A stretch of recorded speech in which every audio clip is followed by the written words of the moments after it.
Welcome, everybody, to Sports Shorts, this day after Labor Day edition. Ronnie Rants alongside Playboy Marty and our very special guest, King of the Tiger Nation, Mr. Chad Blouin. And we've got a lot to get to since it's been 3 days since we had Sports Shorts Daily, actually 4 days since we had Sports Shorts Daily, and a lot of topics.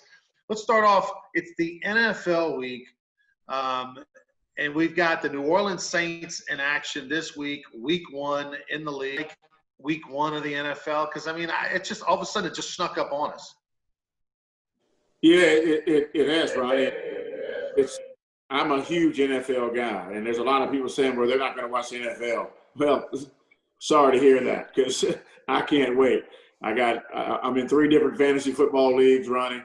I'm ready for some football. I mean, real football. And it's exciting. You know, the Saints, I think, have the best roster in the NFL. I think if you go 1 through 53, and you know, you can maybe go 2, 3, but somewhere in that top 3, the Saints lie. Their roster is they're a Super Bowl favorite, and so it's exciting. You know, finally, it's exciting. There are some people that I know that maybe aren't as big as NFL fans as I am. I don't know where you guys stand, but I love the league. I love fantasy football.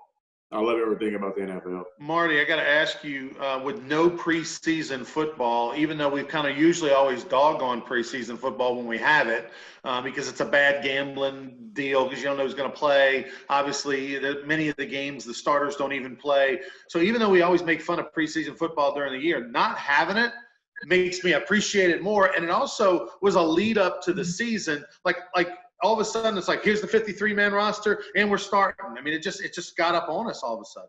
Yeah, honestly, I didn't really watch preseason football ever. I was never interested. Like, I would watch the Hall of Fame game, but the first time I really started watching it was when I was at LSU, because it was always on during rush.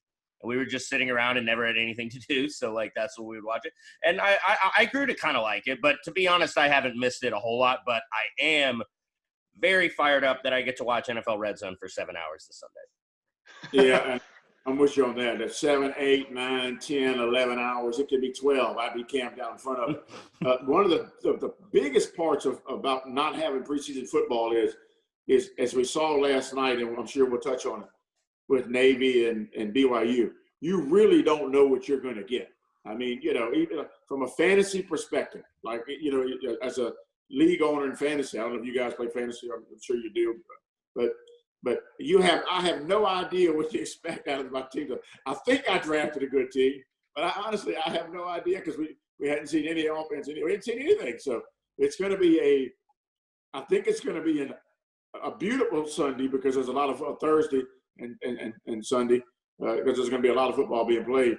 But, I mean, the unknown, you know, have we ever known less going into a football season than this season? We have no but clue.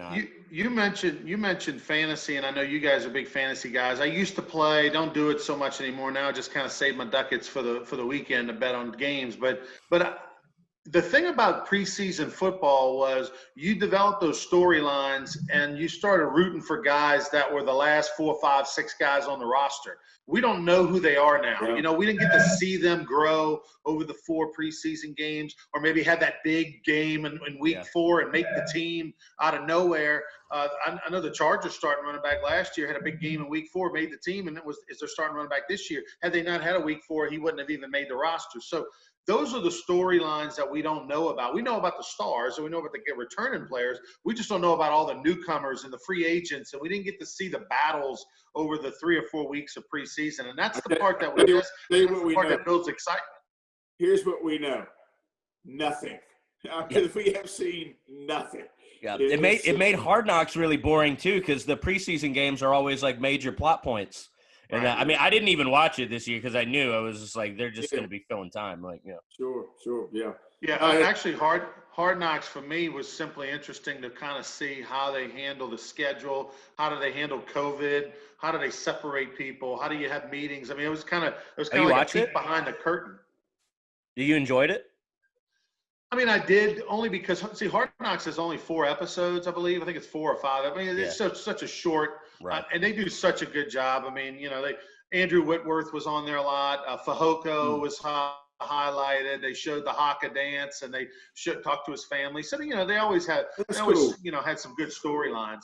But 100%, I agree. The best thing about Hard Knocks is they'd be recording like week 2 preseason game, and you've got all this love for this 5th string tight end, and he stands on the sidelines and he doesn't get in, and oh man, this guy's gonna get cut. And that's the part I like watching. It is a great show, man.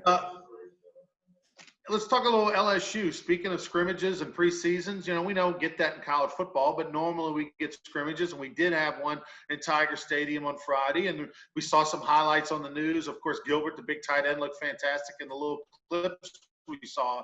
But the defense was the story. We're hearing the 4-3 Bo Pelini defense was the story of the scrimmage. They got a lot of pressure on the quarterback and more sacks than normal, according to Coach Ogeron. Your reaction, Marty, from what we're hearing coming out of LSU camp?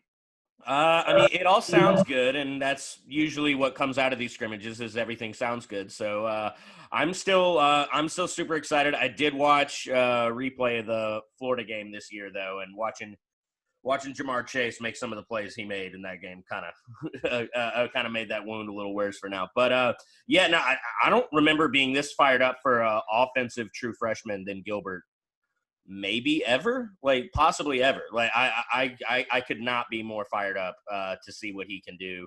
And as far as the 4-3 goes, I wasn't a fan of the move at the beginning. I feel like the 3-4 is more modern and a little easier to recruit guys into that system. But if it works, it works, and I'm not going to be tied to a certain system. So I really hope that's accurate, that it's performing well.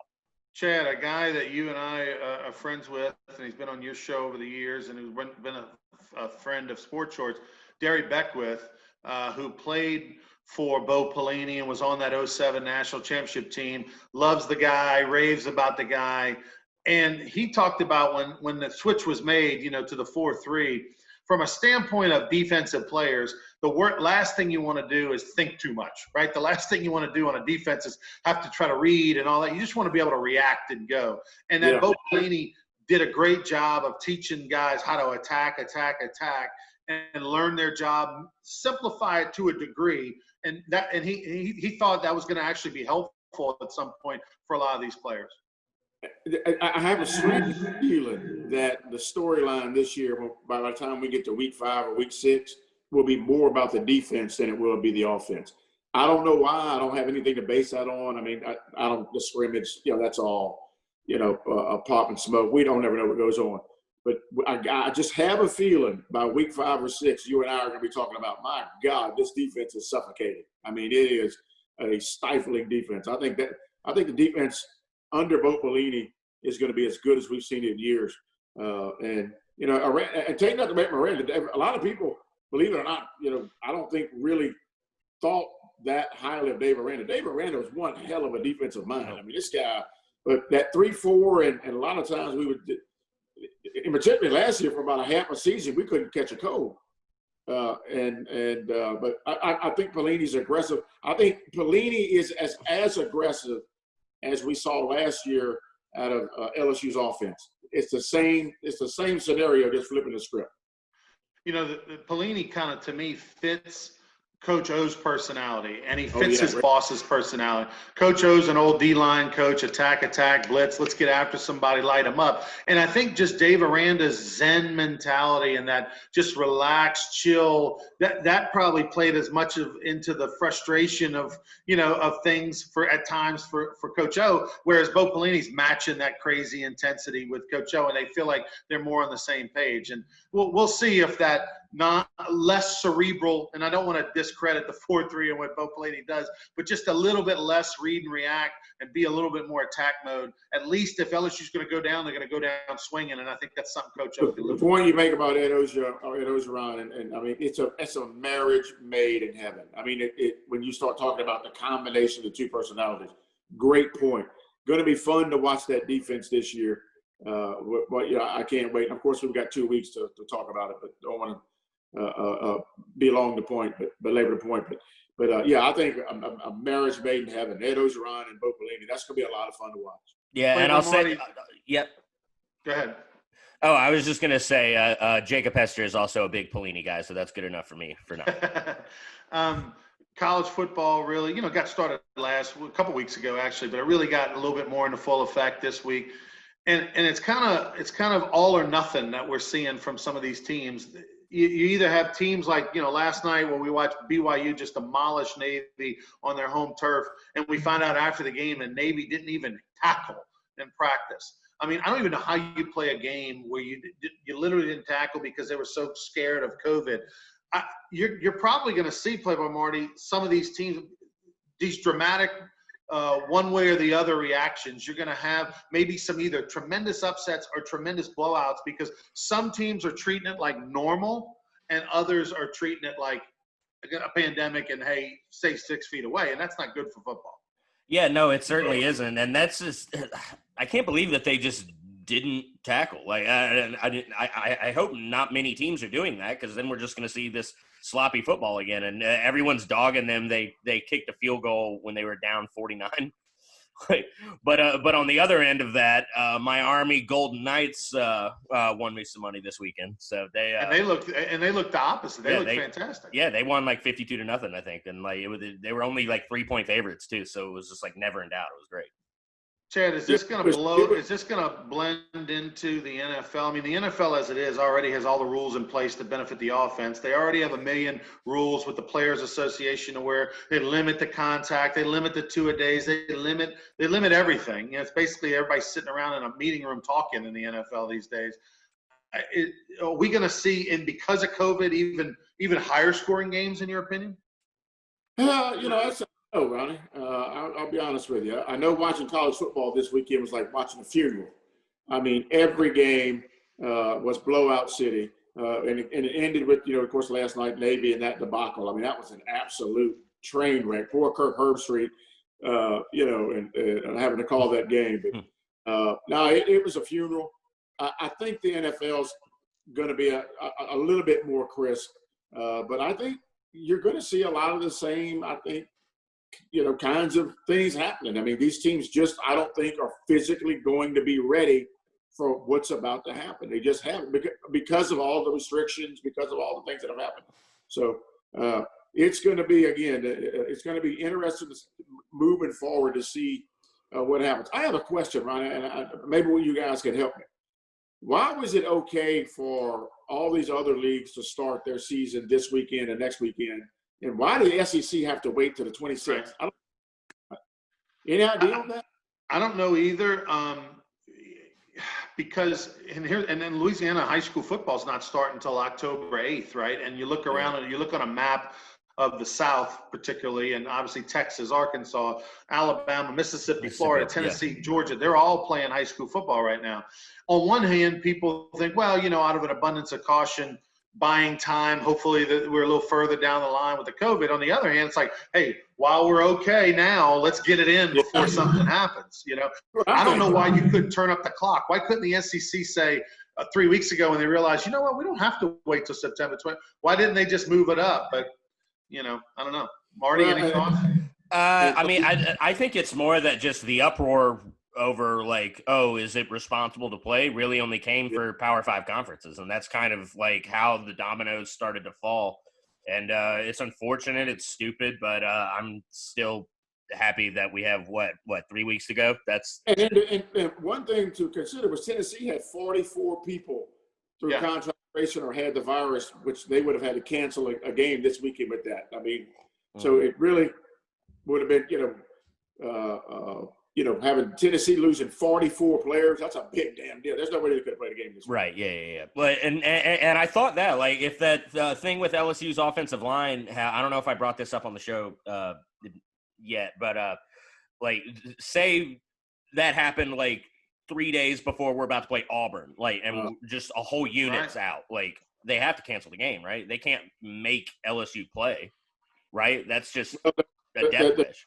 Yeah, well, I think they're about to come out with they're about to come out with rules in place to where obviously you have to have 53 men on your roster, 53 available people. But you also beyond the 53 number have to have so many at each unit or whatever. So Right. we're going to see games get suspended, moved, postponed, canceled, whatever the rule called because of COVID.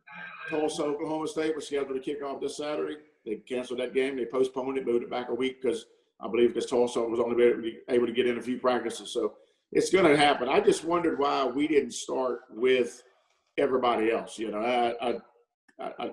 That's just, and I think your point, Playboy Marty's well made. I think there was such an uproar, and it was just I can't believe you're even thinking about playing football. So the SEC is kind of like, okay, you know what? Let's ride this thing out, kind of let the storm pass. Maybe that was the thing. Last topic to talk about.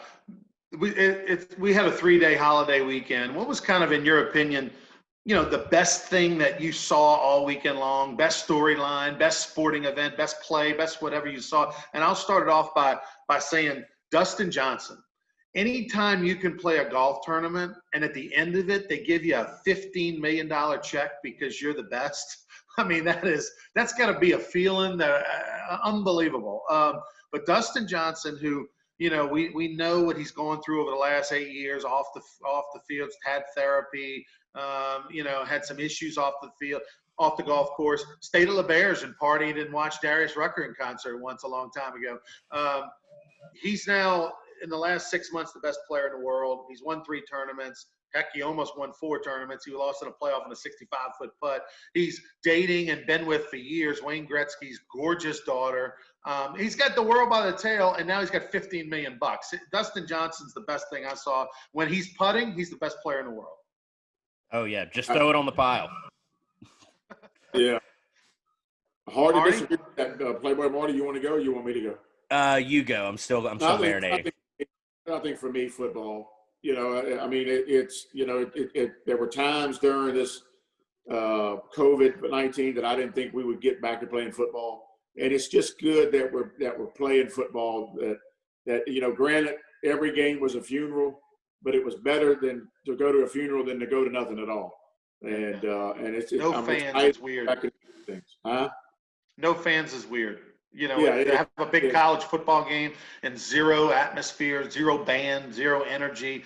I think it's affecting the play on the field, quite frankly.